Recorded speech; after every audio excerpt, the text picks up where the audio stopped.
by adding these eta arrows, which complicates things a bit more. Now we need a bit more notation. We need some more notation, right? So we're talking about the DFA. And we're trying to find an equivalent DFA, equivalent to a given NFA, right? So call that DFA machine M, and call the NFA machine N. Okay. So so for any state that's in your DFA, call it that state R. You define this E of R. Now E, I guess it's sort of related. It looks a bit like this. Okay. So this here, what is it? Well, it's the set of states that you can get from here by going down eta arrows. Okay, you want me to say that again, or maybe use different words? So this here is a set. It's a set, right? And how do you create this set?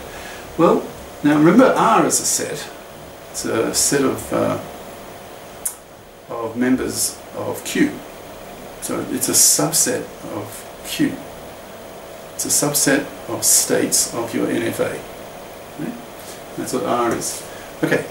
Now look at each member in that set, and see if there are any eta arrows coming out of it. If so, have a look at the state the eta arrow goes to, and put that state, when the eta arrow goes to, put it into this set. Okay, and do that for every member of R.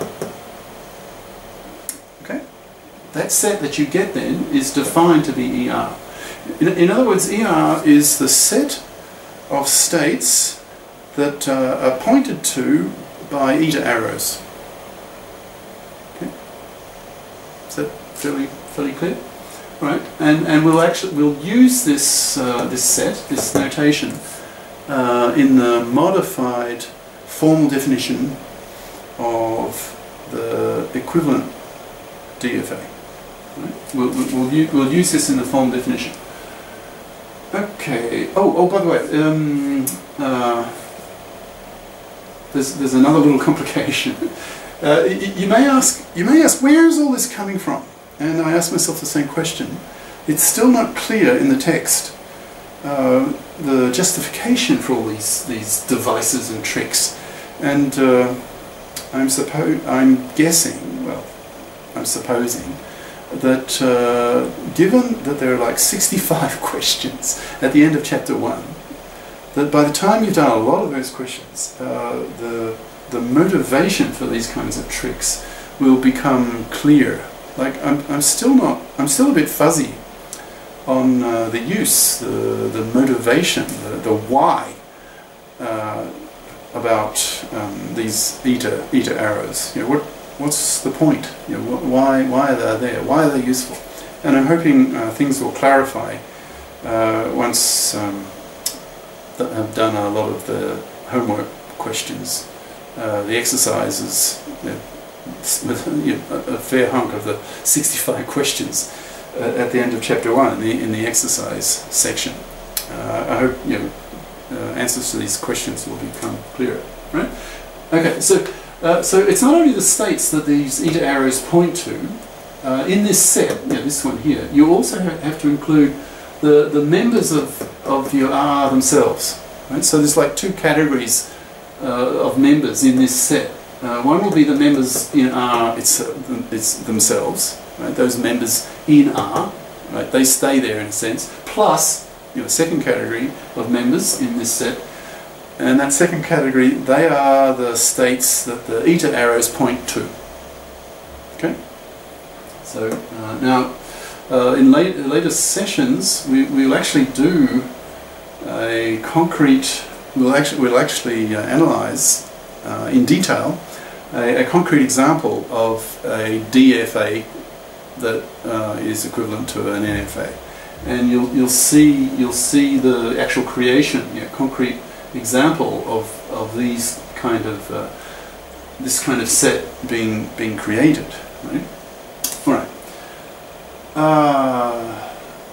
Okay, so that's sort of informally. Now, written formally, your 3 bars by definition. So this, it's a set, right? Obviously, because it's brackets, and it's members Q, and then you define the property.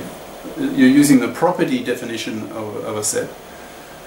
So it's the set of elements Q, and Q these elements have to have a certain property, so they can be reached from R, from the elements of R, by traveling along 0 or more eta arrows. Okay, so if you travel along 0 times, you're at the element in R, right? So you haven't travelled along at all. That's sort of a bit of a trick, okay? Or more 1. So if you have several etas, consecutive eta arrows, like from state M. Let's say you have an eta arrow to state S, and then from S you have an eta arrow to state T. Well, you put S and T in this set, right? And you might have a 3rd arrow, consecutive arrow, to state U. So you put the state U in here. As many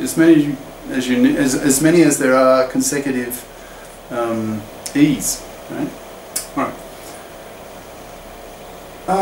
Okay. Now, so we've now defined this term. Now we can use this in the formal definition of your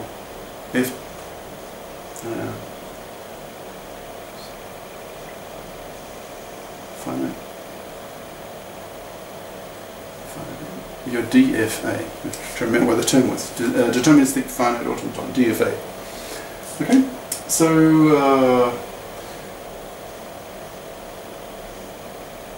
now you modify the definition of your transition function in your equivalent DFA. So your D dash now will be modified a little bit. So the only thing that changes now, before we just had delta R of A. Okay, but now because we've got the eta arrows, we replace the delta R of A by E delta R of A. So you may ask, well, why do you do that? It's not immediately obvious, not at first glance. That it will become more obvious as you get more experience. You'll see why this works.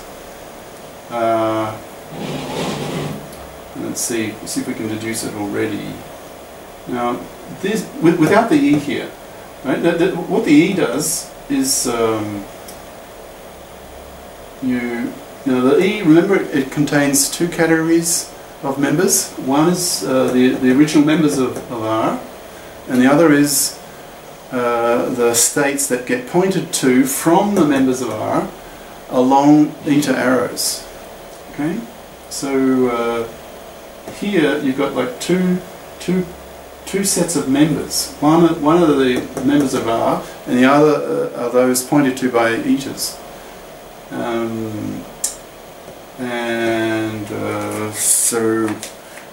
For example, some of these states here got there by using eta arrows.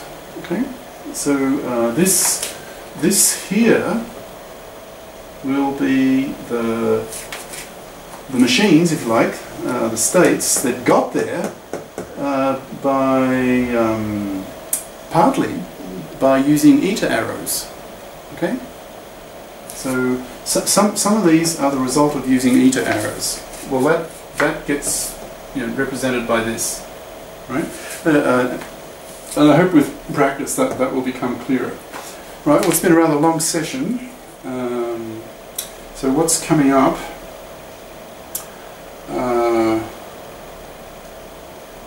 So we'll finish, in the next session we'll finish the formal definition of the equivalent DFA for a given NFA, and then we'll have a corollary. Remember, a corollary is just a quick, easy proof, theorem if you like, that follows readily from an earlier, larger, usually more difficult proof. Right? So we'll have a corollary to the theorem, this rather difficult theorem that has said that for each, or for any NFA, there's an equivalent DFA. Right? So we'll have a corollary to that. Well, and then we will do a concrete example of constructing a DFA, an equivalent DFA, given a particular NFA. We'll actually do one.